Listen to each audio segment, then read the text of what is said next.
जबकि घोषणा किए थे कि हम सभी सीटों पर लड़ेंगे, लेकिन सभी सीटों पर वो नहीं लड़े। स्वयं राघोपुर से उन्होंने चुनाव लड़ने की घोषणा किया था, लेकिन रणछोड़ निकले, राघोपुर से वो चुनाव नहीं लड़े।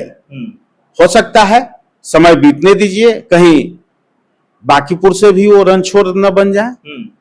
हमको तो ऐसा लगता है कि घोषणा करने के बावजूद वो कहीं बांकीपुर से चुनाव लड़ने से इनकार कर दे तो कोई अचरज नहीं। नमस्कार, मैं मनीष, अब तक एक न्यूज़ 24। नितिन नवीन को राष्ट्रीय अध्यक्ष बनने के बाद जो है बांकीपुर का सीट जो है खाली हो जाता है। इस संदर्भ में जो है जदयू प्रवक्ता जो है अरविंद निषाद जी उन्हें जानकारी लेते हैं। चैनल स्वागत है आपका सर। बहुत बहुत धन्यवाद आपको। बांकीपुर जो है सीट खाली हो गया है सर, और तमाम पार्टी के लोग जो है अपना भार आजमा रहे हैं सर, किस तरह देख रहे हैं? भाई, लोकतंत्र में जब चुनाव होता है तो हर व्यक्ति को और सभी दल को यह अधिकार है अपना प्रत्याशी खड़ा करने का, चुनाव लड़ने का, भाग्य आजमाने का। उसी संवैधानिक शक्तियों का प्रयोग कर कोई भी पार्टी, कोई भी व्यक्ति चुनाव लड़ता है, लड़ भी रहा है। एनडीए क्या रुख है इसमें?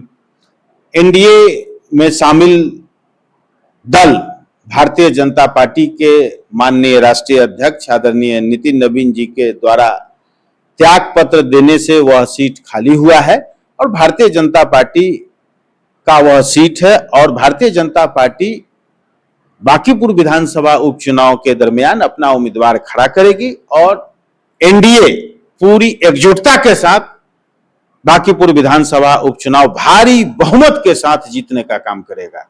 प्रशांत किशोर बांकीपुर जो विधानसभा उपचुनाव होने वाला है उसे खड़ा हो रहा है सर।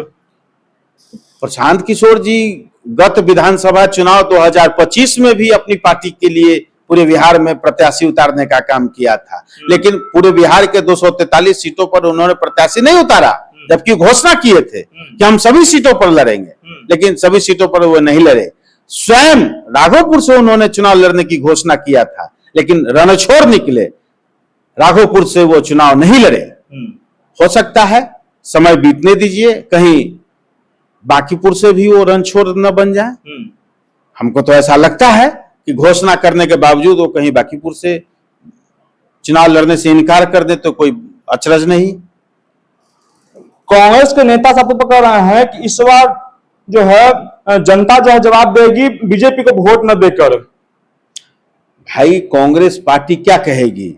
जिसके नेता और जिस कांग्रेस पार्टी का बिहार में अपना कोई संगठन नहीं है, पिछले 10 वर्षों से कांग्रेस पार्टी का राज्य कमेटी का विस्तार नहीं होता है, उसके कमेटी का गठन नहीं होता है, वह पार्टी चुनाव की बात करती है, वह पार्टी दूसरे पर कटाक्ष करती है। कांग्रेस पार्टी के लिए यह विषय शोभा नहीं देता है। कांग्रेस पार्टी अपना संगठन खड़ा करे।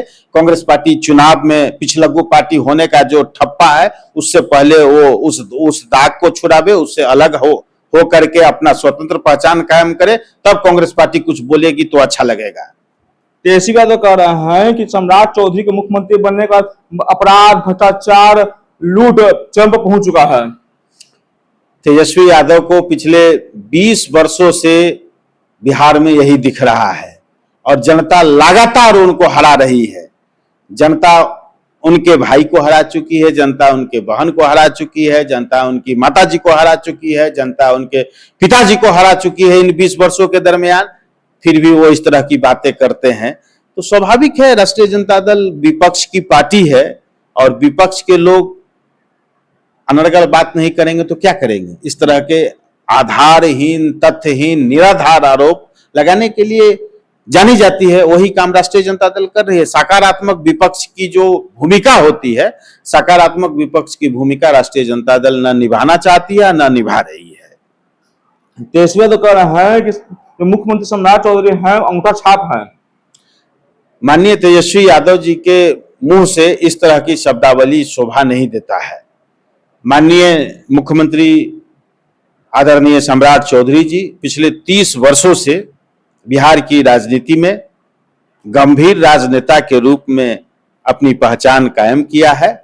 कई विभागों के मंत्री के रूप में उन्होंने बेहतर परफॉर्मेंस कर करके अपनी पहचान कायम किया है। उप मुख्यमंत्री के रूप में उन्होंने अपनी पहचान बनाई। भारतीय जनता पार्टी जैसे राष्ट्रीय पार्टी के बिहार प्रदेश के अध्यक्ष के रूप में उन्होंने अच्छा काम किया, तब भारतीय जनता पार्टी और एनडीए के लोगों ने उनको बिहार का मुख्यमंत्री बनाया है। क्योंकि तेजस्वी यादव मुख्यमंत्री के उम्मीदवार हैं और तेजस्वी यादव को जनता इस लायक नहीं समझ रही है, इसलिए तेजस्वी यादव मुख्यमंत्री के पद पर आसीन व्यक्ति के बारे में अनर्गल तथ्यहीन आरोप लगा रही है। तो तेजस्वी यादव इस तरह के आरोप लगने से बचिए, मेरा व्यक्तिगत सुझाव है। लास्ट सवाल करेंगे। तेजस्वी यादव बोल रहे हैं कि नीतीश कुमार को प्रधानमंत्री होना चाहिए।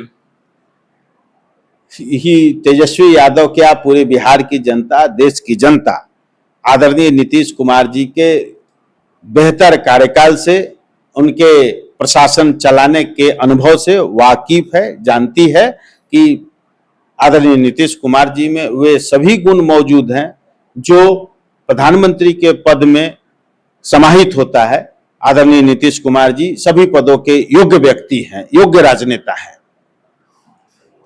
तो आप सुन रहे थे जदयू प्रवक्ता अरविंद निषाद जी को, जो सारे प्रश्न जवाब दिया। तमाम खबर देखने के लिए एक न्यूज़ 24 से बने रहे। धन्यवाद।